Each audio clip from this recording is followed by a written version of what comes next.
Hi, my name's Lisa Dearden. I'm the founder and executive director of RVagriculture, a nonprofit that was founded in 2015 to really bring food and farming into the community in a way that connects people through food. This is Alfredo with Little Green Farm. I'm Alfredo Gutierrez. We're currently at Little Green Farm, my family's 25-acre fruit, vegetable, flower farm, located right in the heart of Spotsylvania County. We've been farming for over 15 years, and each year just better than the last. And Alfredo's family has been wonderful to work with. They come to the Goochland Farmers Market, the Mannequin Market, and also our market on the square, VA Farmers Market, downtown Richmond. An amazing farm, and I really appreciate Alfredo and his family for all they've done over the years to promote farming and to come to and support our farmers markets. I know our customers really like their fruit and vegetables, and we really love working with them. Yeah, I asked Alfredo this morning, for your afternoon markets, do you pick things that day? Actually, we do. Mostly all the greens, lettuces, everything that needs to be kind of in a cool environment is picked the same day. Some morning market, we'll pick it that yesterday evening. And that really means that those fruits and vegetables hold on to their nutrition right from the vine to your plate. You are getting the most nutrition possible, unlike grocery store fruits and vegetables, which... It's terrible. Mostly all these commercial farmers, they'll pick things in advance just so it can last longer. How far in advance? Up to maybe like a week and a half, even 2 weeks. And so what does that mean for the consumer? It means you get not only the best nutrition, but the best flavor. That's right. And when you're cooking with fresh fruits and vegetables, fresh herbs, you all have a lot of really nice fresh herbs as well. The flavor is just so much better. It's so much better for you. Of course. And it's more fun to know that people like Alfredo have grown your food and put all that energy and love into your food. And definitely, we do have chickens. We have around 65 chickens, free range. So everything's non-GMO. They're eating the best that they can. And those eggs are fresh. We clean them. We don't wash them, because if you wash them, it will dissolve that natural bloom kind of cover that the egg has. So you can store those in the pantry for like a month and a half, and they'll still taste as good. I don't know if you knew this, but most eggs, when they get to the grocery store, are approximately 6 weeks old before they even get there. And they're allowed to keep them at the store for up to 90 days, I think. Yeah, with the regulations that they have installed, that's how it sounds. But our eggs, if you come to the farmer's market, they're probably picked or taken out of the hens at least 3 days max. So you're getting them as fresh as you can. Nature's perfect protein. I know we're standing in front of this beautiful 1/4 acre of flowers here. How did the flowers help you on the farm? So we started getting into flowers around probably 4 or 5 years ago. We started with just 4 rows. You test it out, see how it goes, and if it does well, obviously you're going to plant the next time more and more. Now we do around 10, 12 rows of just different flowers, zinnias. We got some straw flowers, some snapdragons. Snapdragons are one of our popular ones. Can you talk to us a little bit about heirlooms? Why should we care about heirlooms? Why should we eat heirlooms? What's different about them? So heirlooms, it's an older variety of tomatoes back then. I'm talking about 1800s. It's your old school tomatoes, they like to call it, or sometimes ugly tomatoes. What would be a variety that's an heirloom? So our most popular and one we grow the most is Cherokee Purple, which kind of like a dark, kind of pinkish, purplish tomato, kind of wide and a lot of curves. And then we have another one that's called Brandywines.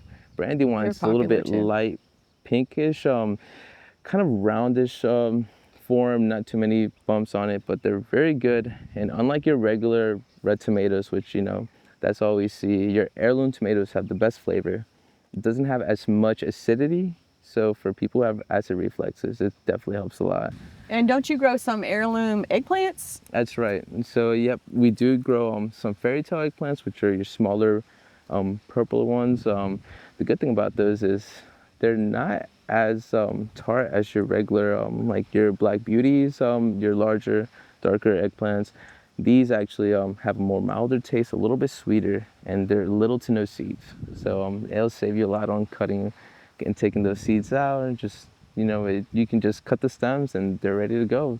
So, Alfredo, can you talk to me a little bit about some of the more unusual fruits or vegetables that you grow? And I know as just a normal everyday consumer, people don't normally think of eating some of these more unusual fruits and vegetables, but a Right. chef would. Of Why course. should a normal person, a normal consumer, eat something weird? Because they're missing out on it. So a couple of these varieties we grow is so first is bok choy. It's pretty much like an Asian Chinese lettuce. Really good crunch of flavorful, leafy, tender leaves. Really good on salads, stir fried. Stir fries. If you like to steam, they're really good steamed. I've seen people even put them on the grill. Just put a little bit Oh. of some olive oil and just, yeah, seasonings, and yep, kind of make like it gets a little bit crunchy. So another variety we grow is kohlrabi. So kohlrabi, it's kind of like it's a root-based vegetable, kind of like a turnip. Just has it's the inside is like a turnip. The outside is more like a greenish color to it with kind of curly leaves on top. It has a taste like a cabbage, and it's a nice watery crunch to it. Really good on salads, vegetable stew, Coleslaw. coleslaw. Yep, it has that cabbage taste, so you can definitely use that. Another one is fennel. So fennel, it's another root base vegetable with some big kind of green stringy tops. Really good for being roasted. I know Lisa has taught me some recipes of herself, and It's let got me a little bit of a licorice taste. a little bit. It's great to roast with tomatoes and onion and garlic. It's really delicious. It's really good. Yeah, I had we've been growing it so long, and I finally decided to try it out. And let me tell you, it'll surprise you. So yeah, and then those varieties, just little things that you see at the farmers market, but sometimes you're kind of like you're scared, or just the trial might not come out as good. As long as you do it right. There's no prepare it vegetable right. police. There's no, yeah, exactly. We have the internet at our disposal, so searching up recipes is just a little fingertip away. Yeah, so go for it. They're yeah. fun to try. Yeah, definitely try new things. You'll be surprised. Might be the best thing you ever tried. So talk to us a little bit more about your experience at farmers markets. Running most of the booths at Little Green Farm, we want to make sure that you feel like you're at the farm. We want to make sure that you get the best quality produce, and we just any information you need about how the crops are growing, how they're harvested, and the flavor wise, if you're uncertain on how this vegetable might taste, I'll educate you, and I want to make sure that you leave with confidence, and just get ready to chop these vegetables up. And so what does that do for our local economy? I like to say that we just pass our money back and forth to each other, That's right. which really helps to sustain a local course. economy. But when I buy $25 a week, which is probably more, from Little Green Farm, I'm helping them pay for their insurance and pay for their education. And, we keep that money within our community, and it's really, really important to do that. Right, you definitely, like you say, you keep it in the community, and all these small towns, that's the way they grow. Just keeping the money just revolving with it itself. Not to mention keeping a green space, a green belt around our communities. Of course, yeah. If we don't put the money in the pockets of farmers and we lose those green belts, yeah, then not unfortunately, going to get it back. What's really nice at all of our markets, Goochland, Mannequin, and our market in Powhatan, is that we accept SNAP EBT, and with that, we also have a grant-funded program where we will match those SNAP dollars. So if you come to the farmers market and swipe your EBT card at the info booth, we will give you tokens to go and use for SNAP-eligible fruits and vegetables and foods. But we also give you a voucher to allow you to buy additional fruits and vegetables with that voucher.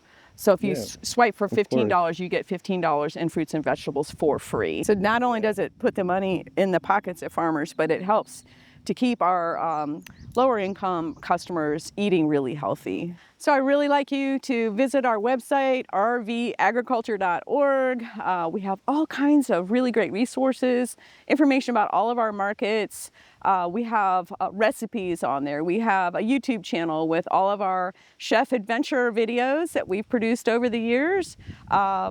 We have information about all of our vendors on there with contact information so that you can contact them. It's all transparent. And we really invite you to spend some time on there and get to know your local farms so that you can support local agriculture and be a healthier person. We challenge you to try something new, make cooking fun. It's certainly more healthy for you to eat locally, but we invite you to take that challenge and see for yourself how much better you actually feel by eating locally and seasonally.